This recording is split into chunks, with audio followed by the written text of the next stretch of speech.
right, we keep telling about this straw poll.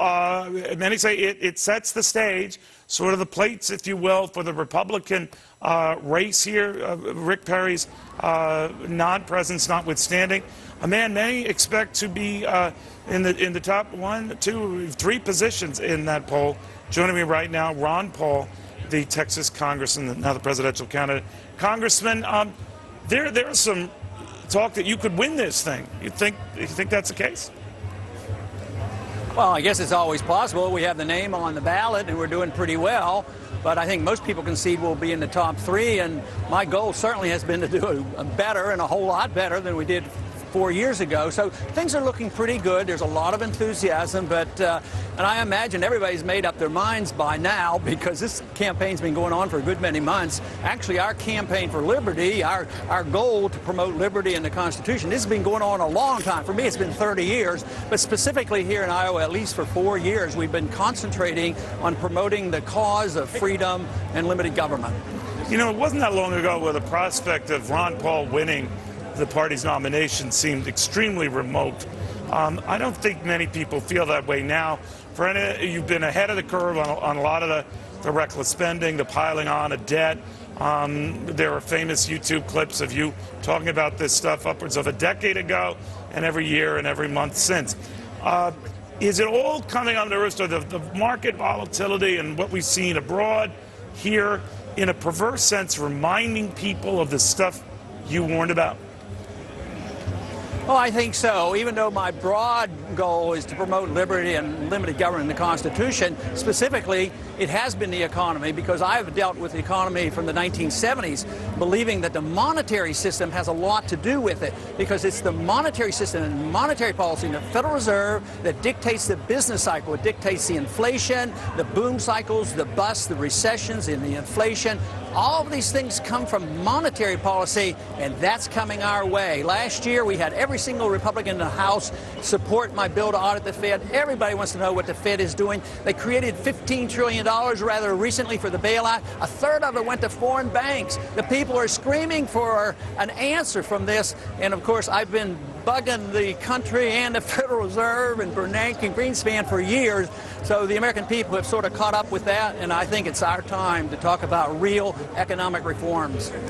What do you think would happen? Let's say you were to win this straw poll, but it's the same day your governor, your Texas congressman, your governor announces he's running for president, and the media pays more attention next day or tonight to Rick Perry announcing than Ron Paul winning.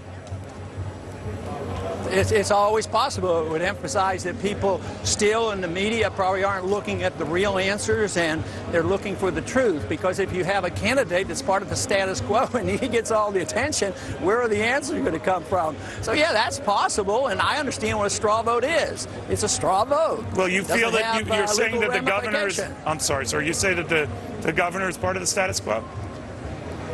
Oh, everybody knows that. I mean, he had a Tea Party candidate run against him in the last race, got 20% without any money.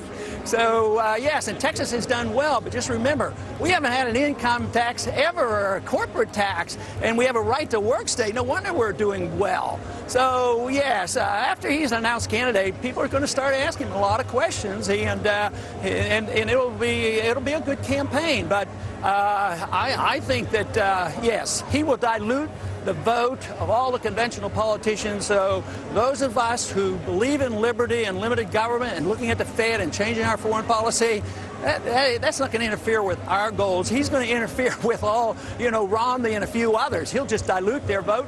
So I don't think it'll affect our campaign whatsoever. As a libertarian, or one more of a libertarian mindset where, back off government, that sort of thing, you remind people of unpleasantness to come, of nasty adjustments to come, which goes right against campaigning for President 101, where you're supposed to be honey and mother's milk, and you don't do any of that. Which is why the conventional media says, Congressman, you're going nowhere fast. What do you say to that? You know, I don't even fully understand that. I go to college campuses, we get turnout, so no matter where I talk, I do talk about the dangers, and if we can keep doing this, how terrible it's going to be and how horrible these wars are and the tragedy we have. But what amazes me is when I talk to the people afterwards, and I talk to a lot of them, shake a lot of hands, it's mostly that of optimism and upbeat. It's sort of like, well, if we declare the truth and know where we are, there's a chance we'll solve our problem. They come away as optimists. But I always do finish my talks because I say there are answers. We're in a mess. It might take a year to adjust, but if we do the right things, at least we'll get back to growth again. You have to liquidate debt and get rid of all the problems and the mistakes. So I am surprised myself. I say, I keep talking about these negative things, and yet everybody gets upbeat because they get excited, because in freedom we can find our answers. In peace we can find prosperity. So it is a really upbeat message, and evidently it comes across more upbeat even from my viewpoint, because I sound like I have to tell people the truth, but maybe telling the truth makes people upbeat. Congressman, would you buy stock these days? Well, maybe if they invested in gold and silver, I might buy stock, but no, I wouldn't be buying stock. But I'm not an investment advisor. I'm not doing that right now. But you do like gold and silver, tangible assets, more than, I guess, these paper assets. There you go. Paper assets are very, very bad. And, you know, the history is with me, because paper money never lasts. They say, you know, that it's ridiculous to go to something as ridiculous as a gold standard. But most of history has picked gold. And if history proves us correct, we will go back to a commodity standard of money, because people are now in the midst of losing trust in the paper money system, the fiat dollar system that has been around for 40 years. It's never happened before. It's the biggest financial bubble in the history of mankind, and it's unwinding. It's just started. 4 years ago it started. But wait till they unwind the bond market and the dollar reserves around the world. Believe me, there is going to be a demand and an outcry for monetary reform. If you became president, would you dramatically cut Social Security? You've said a lot of big government programs are simply outliving their usefulness and going way beyond what they were originally supposed to do. So is that your way of saying, if I become president, I'm scaling Social Security way back?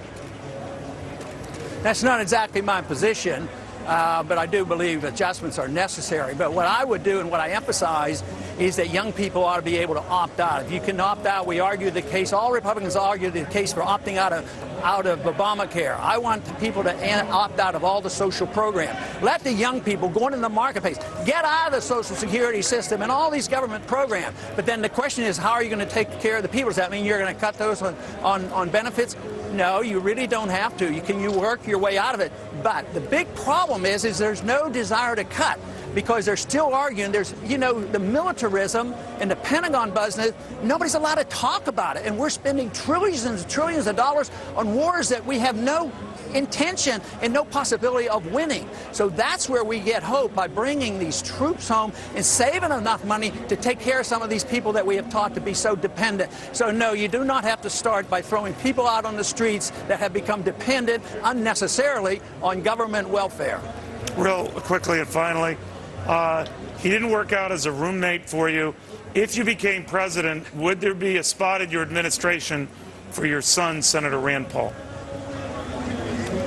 Well, I don't know whether that be legal or not, but I'd certainly call him up on occasion, because he's pretty good at politics and he'd be a pretty good advisor. Well, John Kennedy, Robert Kennedy, they got over that issue.